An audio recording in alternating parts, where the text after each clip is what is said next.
Pre-spawn is the singular most important window of bass fishing throughout the entire calendar year. Fish are shallow, aggressive, and catchable, but only if you are throwing the correct lures.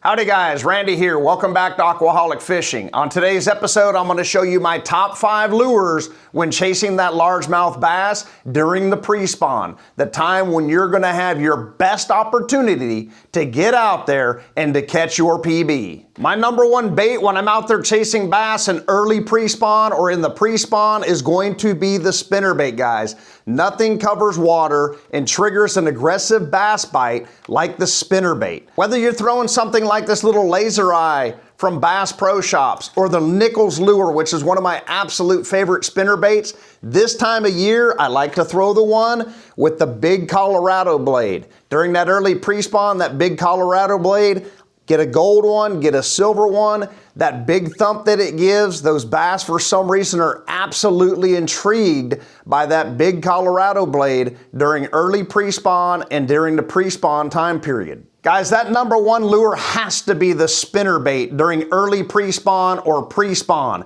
especially on those windy days when the water's stained, when there's quite a bit of chop on the water. Pair your favorite spinnerbait. I like the 3/4 ounce myself. You like to use 3/8, half ounce, 3/4 ounce, 1 ounce. Your prerogative, folks, but I'm telling you right now, the spinnerbait paired with just a little trunk trailer. You don't want very much weight from your trailer as long as you can get the action from those little legs. Just skin hook that bait, just put it on there. I'm not gonna run these all the way up onto my bait keeper. I'm simply going to hook this thing to where I can see those legs dancing around, and moreover, the bass can see those legs dancing around. If you have to, trim your skirt just a little bit to make sure that they can see the entire piece of those legs, and it's going to impart the most action possible when chasing that beautiful largemouth bass during the early pre-spawn. Cast it out there. Don't just swim it in. Slow roll it, bump it, push it into structure, cover, all that good stuff. That's when you're going to get bit. Sometimes just lay it down on the bottom of the floor of the body of water that you're fishing. Let it sit there. 3 minutes or so. Flutter that bad boy up. Let the blades do the work for you. Let the legs of that trailer do the work for you. Most largemouth bass during this time of year cannot refuse that beautiful big bait. You might end up with your PB. Folks, all of these baits I'm showing you right now are going to work in early pre-spawn, and the spawn. Some of them will also work in your actual post-spawn time period. A close second, guys, and the number 2 bait that I'm selecting when out chasing those bass during early pre-spawn and pre-spawn time frame is the soft paddle tail swim bait on that Dirty Jigs underspin.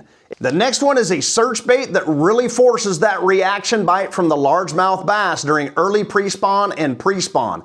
I take the Dirty Jigs underspin. If you like the Buckeye, run it. If you like Gamakatsu or some other brand, run it. I like to pair these with the Swing Impact from Kitech or the X-Zone Swammer. They are a deadly combination together, guys. They work really, really good in unison when chasing that giant largemouth bass during early pre-spawn, and the spawn time period. Get out there, throw these together, whether it's Kitech, whether it's X-Zone, whatever your favorite brand of soft paddle tail swim bait, with whatever your favorite brand of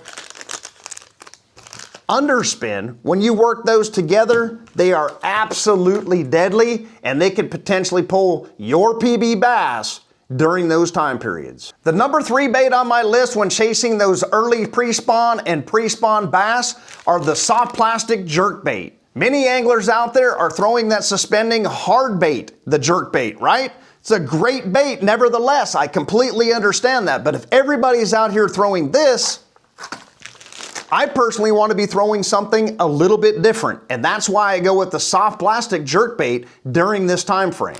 The soft plastic jerkbait is perfect for bass that are caught between winter and spring time frames. Understand at the very beginning, if the water is still really, really cold, make sure you're using longer pauses. As the water warms up, or the bass move up on those shallow grass flats because the water is warming, shorten your pauses and twitches. Both the hard jerkbait and the soft plastic jerkbait are absolutely incredible choices during the early pre-spawn and the spawn. If you are not getting bit, think about lengthening the time within your pauses. Don't twitch it so often. Don't manipulate that rod or that bait too often. Let the bait look like a dying shad or a dying bait fish, and I think that'll increase your bite potential. If you are fishing with the Zoom Fluke or the Zoom Super Fluke, I personally like to alternate between the extra wide gap or the offset worm hook. If I can get away with no weight, I do that. If I have to use a weight, I'll use something like a 3/16 ounce, a 1/8 ounce, something as light as possible. Remember, when you're out there and you're casting these, really pay attention to the length of your pauses. You're gonna get bit more often during the pause than you will be actually working that bait. Number 4, if you've ever been out there and interested in throwing the big swim bait, during the early pre-spawn and during the pre-spawn when the bass are eating everything up and there's not as much as pre-emergent or post-emergent grass, all you're gonna have to look for out there is the structure because you're gonna have those exposed hooks. Think about potentially throwing one of these 6 cents baits. They're not very expensive, so if you lose one, it's not gonna feel like it's world ending. Doobie is a wonderful bait company out there, a bait manufacturer. I love buying their swim baits. They work really, really good, but they are expensive. They're going to cost you, and when you lose one, you're going to feel it in the pocketbook, and it's going to hurt your heart just a little bit. Go with something like these from 6 cents. The Trick Shad is always a really, really good bait to get started on as far as big swim baits go. They're not going to really break the bank, but they are up there a little bit in price. The Megabass Mag Draft. This is the bigger version here. They have a smaller, I think it's a 4 or 5 inch out there right now. This bait is absolutely amazing, and that is why. Look at that paddle tail.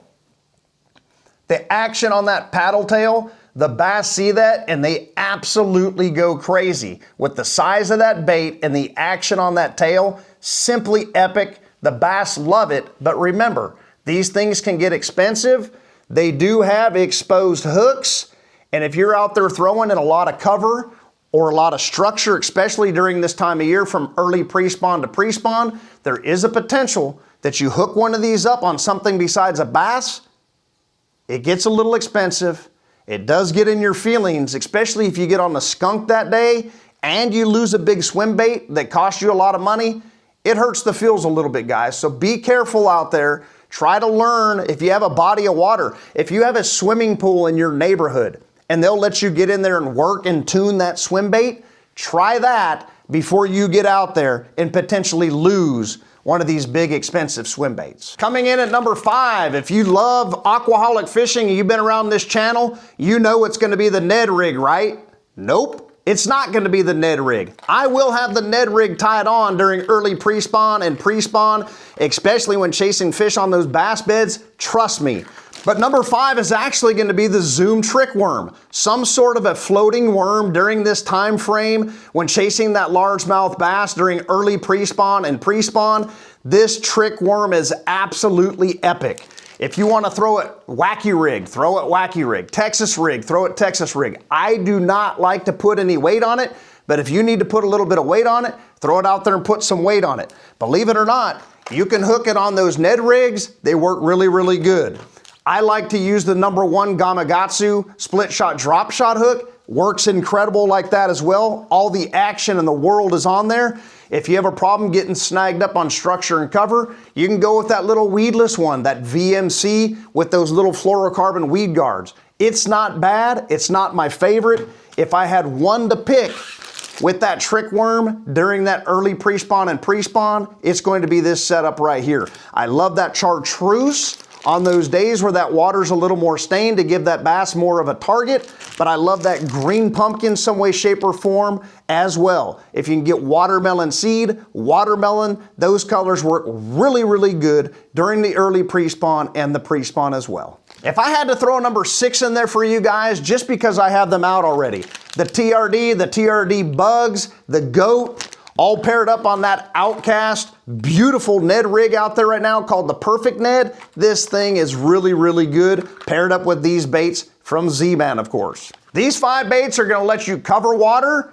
get those reaction bites, and let you slow down when you absolutely need to. I think if you try these or any combination of these during early pre-spawn and pre-spawn, you're gonna have really good luck and potentially get out there and catch your PB bass. Let me know how you guys do on these. Let me know what you like to throw during early pre-spawn and pre-spawn, and maybe I'll start including some of those into my lineup as well. I hope you've learned something today. I hope you're 1% smarter. If you've learned something, please hit that like button, maybe hit that subscribe button, and we'll see you guys again in the very near future at Aquaholic Fishing. Take care, tight lines, see you soon.